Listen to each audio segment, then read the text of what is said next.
at the Sody Fountain project again. I'm excited that we're actually going to be trying to finish this. I really hate leaving projects undone, especially one of this magnitude. So what we're going to try and tackle today is we're going to try and finish the carbonation station right here, get that hooked up with the flavor station over there, and we might even dink around with the locking mechanism as well. So let's see how much we can get done, and I will see you once I get a little bit of this done, and then I'll explain it to you. I won't be doing it step by step because there's so much mechanisms involved, and I'm actually going to have to be jumping back and forth from single player to multiplayer, making sure that I set this all up correctly. So I'll see you in a few seconds. Alright, welcome back, guys. So I've done a little bit of work on this, and I've added this track right here, and I thought I should explain it to you before it gets buried, because eventually we'll have some mechanisms around it and it'll be kind of hard to explain what it does. So basically there will be a minecart right here, and it'll be fed with a hopper right here, and basically our carbonated water will come over here into the hopper and feed into this minecart. When it detects that it has a carbonated water in it, it'll send the minecart over here. It'll go on this pressure plate and set off this mechanism here. This is the most compact way I could get this to work, and I'll show you a breakdown version of it real quick. But basically what happens, it goes over this pressure plate and goes over this repeater. Hold on, let me check what tick. Yeah, that's supposed to be at a 3 tick. So it goes into this repeater that's at 3 ticks, which powers this redstone, which turns off this redstone torch, which turns off this redstone right here, which turns off this pad right here. But to keep the power off to this pad when there's a bottle in it, there is, I'm gonna jump down here. Ow. There is a repeater in this connected to this hopper that feeds onto this block, which powers redstone dust that's on it. Here, let me get some cobblestone so you have a better look. There we go. So with some cobblestone right here, which powers again that torch, which keeps the rail off as long as there's something in that hopper. So as long as the minecart is feeding items down, you will have that power off.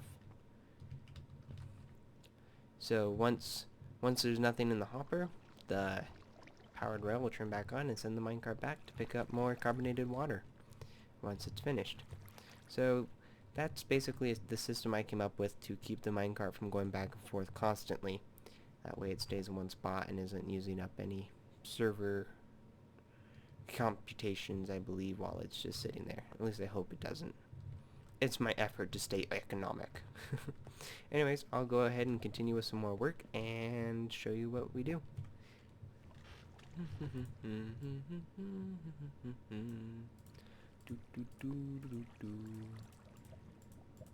And we got a hopper.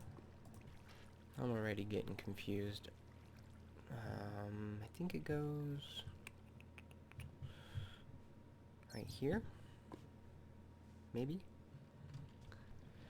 Alright, welcome back. We literally did not have any room left. Fortunately, I think this is right where that little stalagmite is. So we're able to go that one extra block up and put our piece of redstone dust we have to put there. I was really starting to freak out when I dug that block. I was like, oh no, there's gonna be the park or something, but nope, we're clear, we're good. So I'll go ahead and show you what I've gotten so far. Just so you guys know, this project, if you're planning on building it too, it's gonna be a very, very expensive project. I will definitely get a list together of all the parts you'll need, but I think I counted so far 20 hoppers. I mean, we've got 1, 2, 3, 4, 5, probably a few more in there, and then yeah, there's probably around 15 already, and I know there's a couple more I need to put in. But basically what's going to happen is we're going to have some input for another ward up there, and input for our, oh, what is that? That is our empty water bottles are going in up there. So that is that, and then it'll come down, be fed into our brewing stand, which will be sent down this channel here, through here, and into the minecart. The reason why there's all these hoppers and it's not compacted into 3 hoppers like it really should be is all due to timing. As you all know, brewing stands will release water bottles before they are brewed, so you have to jam that hopper right beneath it to keep it from releasing the water bottle before it's been brewed. So I'll go ahead and get all the timing mechanisms in, and I'll step you guys through on what those do and how to build them yourself. These pigs have it out for me, I'm telling you. I have no idea what this pig is doing in the nether, but that is just too funny. First you... What is up with you, pig? First you step on the pressure plate and send me back to the city, and now you're following me into the nether? What kind of pig are you? That's what I thought. Ignore my questions. Enjoy it while you can. One of these days. Alright everyone, we are really close to being done here. We're in the garden, because I realized that this episode is going to be a little bit short. So just to give you guys a little bit more content, I need to build a watermelon farm. So I got some watermelon seeds and some wood and some dirt and all that fun stuff. And I've set up some camera points. So I'm going to do a little time lapse of me making a garden. So let's go ahead and get started.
Alright, welcome back. So, time-lapse ended a little bit sooner than it should have. Well, then I didn't get done fast enough, technically. So, this is it. This is finished. So, I planted the seeds, changed this dirt to stone, and put on these lattices, or whatever you want to call them. So there's that. So the watermelons will start growing, and once they grow, we'll go ahead and get some golden watermelons, and I will show you how this soda fountain works. Okay, so I was wrong. There's still one more thing I have to get. Forgot the most important thing, the glass bottles. Well, one of the most important things. Well, technically everything's the most important. So I might as well work on leveling this spawn area out, since no one else seems to be doing it. So just gonna kind of work on this for a little bit, and then once I get enough sand to make, I think I need around 20 bottles, I'll go ahead and bring you guys back up. Alright, we have got it running, and it is running just beautifully. Unfortunately, I do need to come back later, at a later date, once I have designed a better system and make this so it works, so that whenever new bottles come in, it restarts the system, because once it dies, it's got to get a jump start, unfortunately. So I got to figure out how to get that jump starter put into here.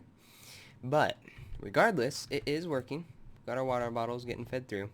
So let's see if I can explain this. So once it gets a signal from the last potion that went through to send a potion through, the potion will go through this hopper and then into the brewing stand, which will send a signal through here, which will flip this hopper flip-flop, which is just a button and 2 hoppers, and that will flip the timer. And what happens with the timer is the timer is going to start counting down. So there is 64, so a stack and 6, so there's 1 stack and 6 blocks of cobblestone in here. And when it starts counting down, as you can see, it starts removing cobblestone out of this hopper.